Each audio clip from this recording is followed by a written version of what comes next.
Welcome to Queen of Reddit. If you enjoy this video, please like and subscribe. Now, onto the video. I put my first job out of business, after 8 years working there.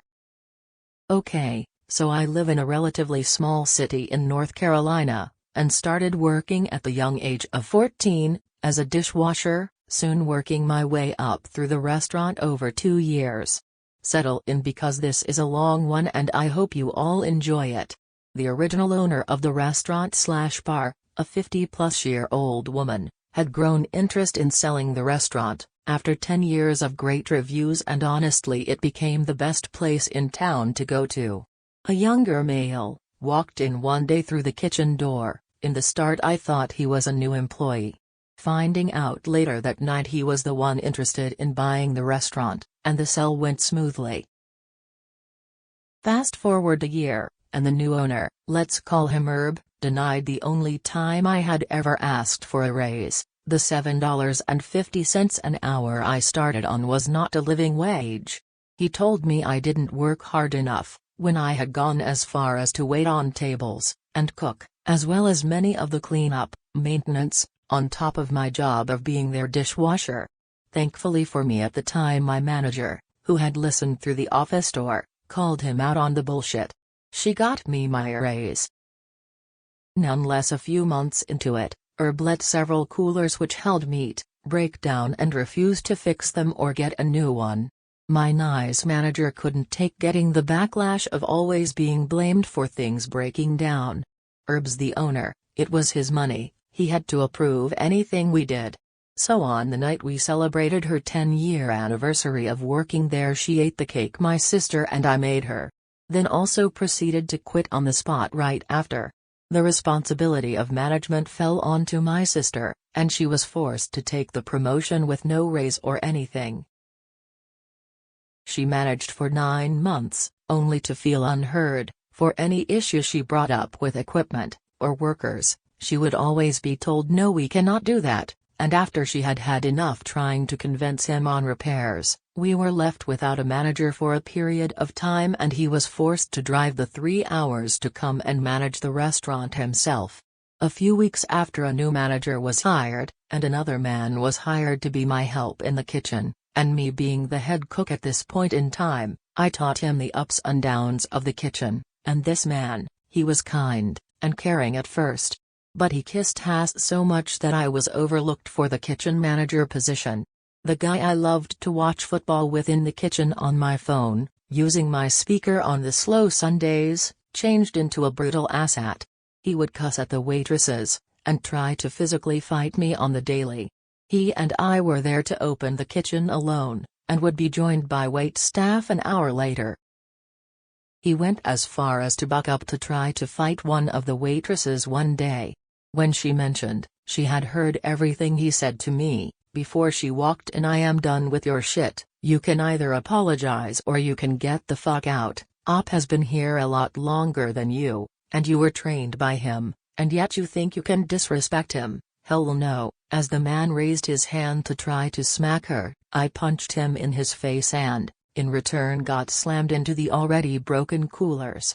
You do not hit a woman, ever. Fast forward a few months later, and after everyone sees this side of him, they realize I wasn't playing about him being a grade A dick. Many of us had tried to tell Herb about his actions, but were met with it can't be that bad, he's so nice. Finally, after not being heard or listened to for so long, I began planning how to quit.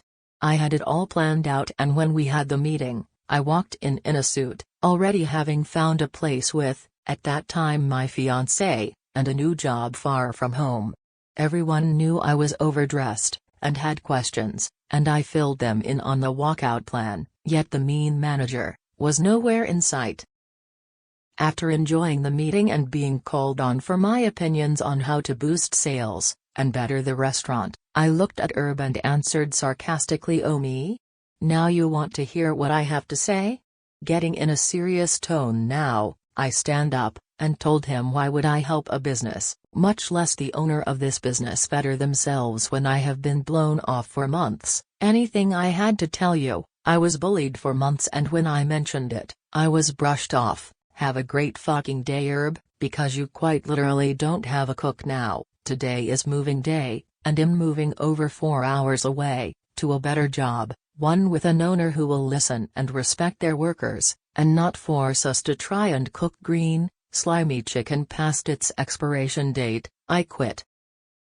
He begged for me to stay because he had finally fired the mean manager. He said, "Is there any possible way I can get you to stay?"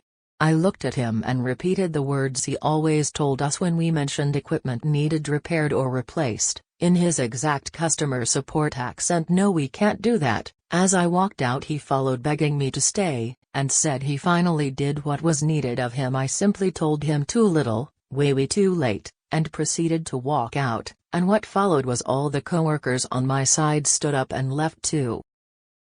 This is not where it ends. He had purposefully not given me my W-2 forms for taxes, and after a few days of harassing him for my tax papers, I got them.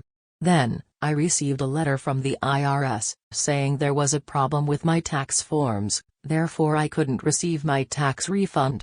Calling up the IRS, I found he had not submitted any of the forms he was supposed to as our employer, and when contacting him to rectify the situation, he proceeded to say, "I don't recall employing any of you this year. After all, you all left with no reason or right." Little did he know I record every conversation on my phone, and I reported him to the IRS. Attached to the email, I sent in the voice recording in an MP3 format, and I also sent in photocopies of my check stubs, and copies of my W-2s, along with informing my coworkers having issues with their taxes to do the same. Herb has since lost his business license. His wife left him and took their kids, after finding out about his fraud.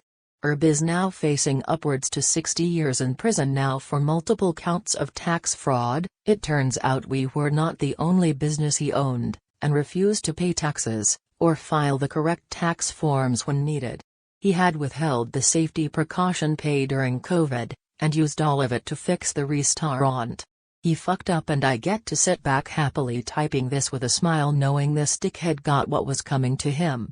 For all of you wondering whether I ever got my taxes and my money, yes, I finally did as of yesterday.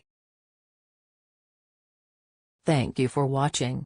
If you enjoyed this video, please like and subscribe to follow for more amazing stories.